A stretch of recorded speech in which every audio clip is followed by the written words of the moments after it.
Assalamualaikum warahmatullahi wabarakatuh. Perkenalkan, nama saya Fuad Ramadana Setiawan dengan NIM 2022 11046. Di sini saya sebagai ketua kelompok dari kelompok B akan memaparkan resume UTS dari ekonomi teknik.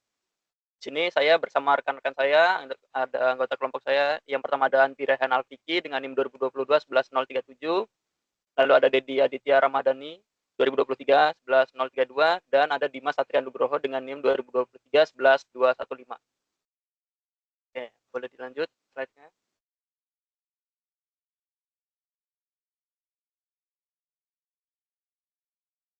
Pada PPT ini itu ada 5 daftar pertanyaan, yang dimana yang pertama ada pengertian ekonomi teknik, lalu yang kedua ada ekonomi teknik dalam kasus pembangunan pembangkit listrik tenaga energi baru terbarukan hingga COD atau Commercial Operating Date. Lalu yang nomor 3 itu ada apa itu efisiensi, efektivitas, dan optimalisasi. Lalu yang keempat ada menjabarkan program-program efisiensi, efektivitas, dan optimalisasi beserta tahapan implementasi dan pengendaliannya agar perusahaan listrik negara atau PLN dapat sustainable. Lalu nomor terakhir yang kelima itu ada matriks gap antara sebelum dan sesudah penerapan program-program tersebut dalam merealisasikan kebijakan efisiensi, efektivitas, dan optimalisasi.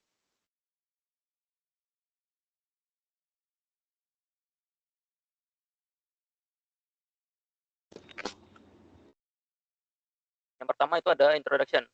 Apa itu ekonomi teknik yang akan dipaparkan oleh Andi Rehan Alfiki. Oke. Apa itu ekonomi teknik?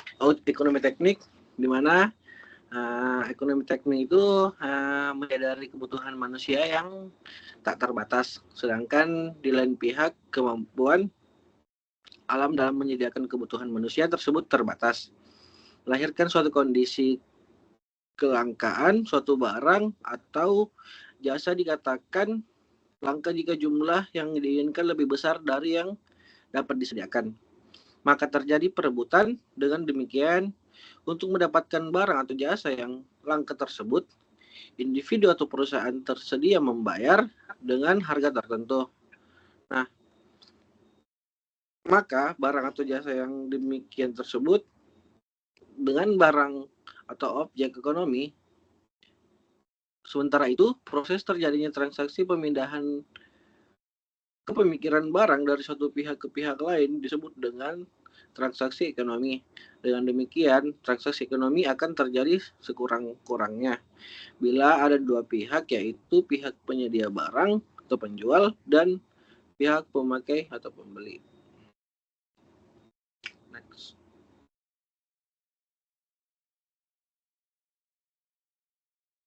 Apa itu ekonomi teknik? Di mana ekonomi teknik pada dasarnya adalah suatu ilmu pengetahuan yang menjelaskan bagaimana metode menilai suatu desain teknis direncanakan juga layak ekonomis atau menguntungkan untuk direalisasikan.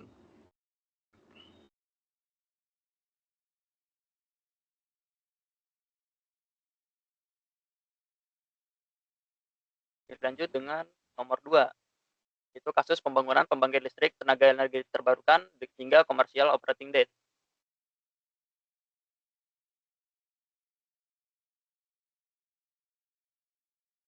Oke. Di sini kami mengambil kasus dari PLTS saja, PLTS, pembangkit listrik tenaga surya, di mana tahapan pembangunannya itu yang pertama ada perencanaan awal dan studi kelayakan. Di sini terdapat 4 poin utama. Yang pertama ada identifikasi kebutuhan energi dan lokasi potensi pembangkit. Lalu yang kedua ada analisis kelayakan teknis, ekonomi, dan dampak lingkungan. Lalu yang ketiga ada proyeksi pertumbuhan permintaan energi jangka panjang. Dan yang keempat adalah penyusunan rencana awal dalam RUPTL atau dokumen penawaran ke investor. Lalu pada poin kedua itu ada perizinan dan legalitas. Di sini ada 3 poin utama. Yang pertama itu pengurusan izin lokasi dan izin lingkungan atau AMDAL dan UKL PL. Lalu yang kedua ada penerbitan IUPTL atau izin usaha penyediaan tenaga listrik. Lalu yang terakhir ada penandatanganan perjanjian jual beli listrik atau PPA dengan PLN. Nah, selanjutnya pada poin utama yang ketiga itu ada EPC. engineering, procurement, dan construction. Yang dimana pada engineering itu merupakan perancangan teknis sistem pembangkit, lalu ada procurement, itu ada pengadaan komponen utama seperti turbin, genset, dan switchgear. Lalu yang terakhir itu ada construction, di mana ini mencakup pembangunan fisik, pembangkit, dan infrastruktur penunjang, termasuk jaringan transmisi. Lalu pada poin utama yang keempat itu ada commissioning and testing, di mana pada commissioning itu ada dua jenis, yaitu ada cold commissioning, itu merupakan pengujian sistem tanpa beban, dan hot commissioning merupakan pengujian dengan beban aktual. Lalu ada sinkronisasi ke jaringan listrik nasional dan pengujian performa atau load test untuk memastikan kesiapan operasi.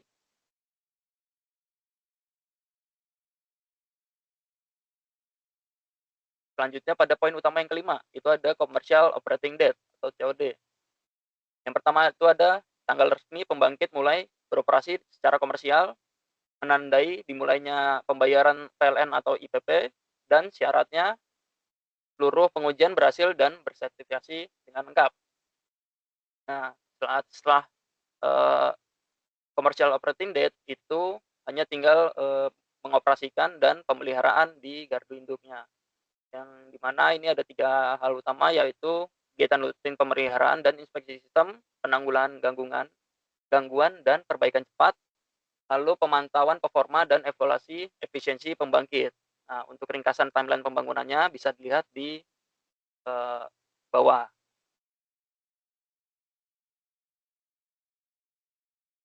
Baik, yang ketiga ada introduction kembali, yaitu tentang efisiensi, efektivitas, dan optimalisasi.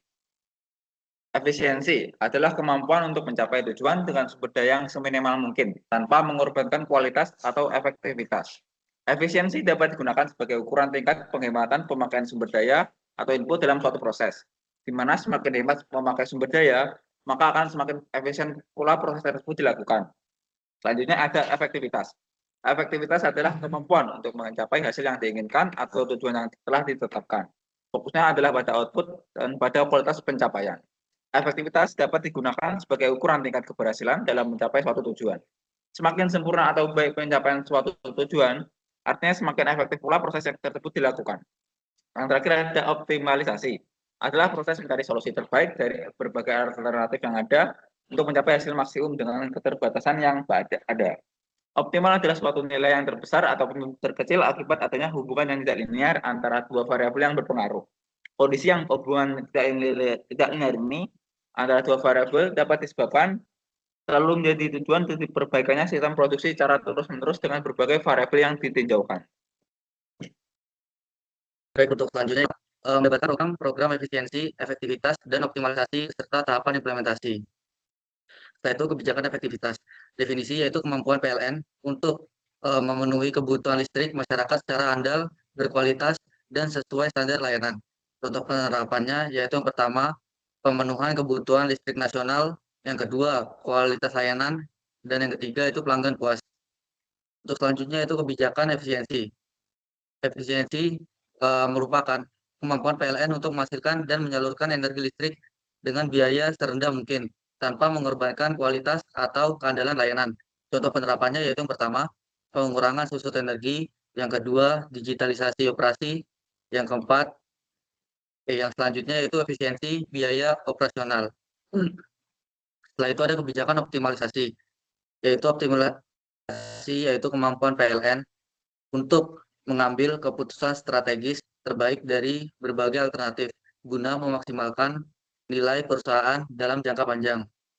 Contoh penerapannya itu yang pertama, optimalisasi bauran energi, investasi berbasis data, dan pemanfaatan aset idle. Untuk yang nomor 5, yaitu matriks gap antara sebelum dan sesudah penerapan kebijakan efisiensi, efektivitas, dan optimalisasi. Untuk yang pertama yaitu aspek yang dibandingkan efektivitas pelayanan.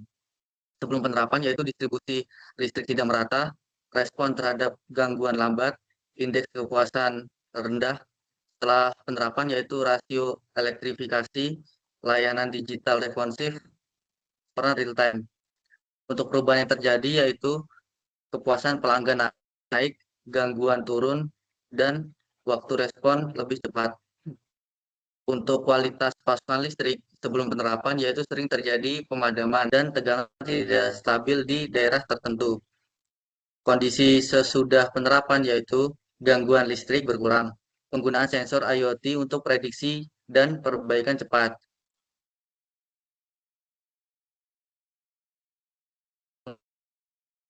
Untuk perubahan FI signifikan dan stabilitas tegangan meningkat.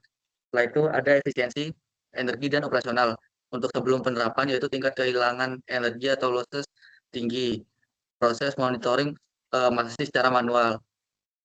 Setelah penerapan yaitu SCADA dan IoT digunakan efisiensi operasional dan pengawasan losses. Perubahan yang terjadi yaitu susut energi berkurang, biaya operasional menurun. Setelah itu ada aktivitas yang jadi sebelum penerapan itu bekerja tidak merata, sistem kerja manual, kondisi sesudah penerapan yaitu digitalisasi pekerjaan, dashboard kinerja SDM, sistem penugasan otomatis. Perubahan yang terjadi yaitu yang pertama, produktivitas naik, jumlah SDM lebih optimal, dan beban kerja lebih seimbang. Setelah itu yang terakhir, energi. Sebelum penerapan yaitu ketergantungan tinggi pada bahan bakar fosil dan belum ada roadmap energi hijau yang konkret. Sesudah penerapan yaitu ada implementasi PLTS hybrid, co-firing, biomasa, dan pembangkit EBT di wilayah terpencil. Untuk perubahan yang terjadi itu ada porsi EBT naik dalam bauran energi dan emisi gas rumah kaca.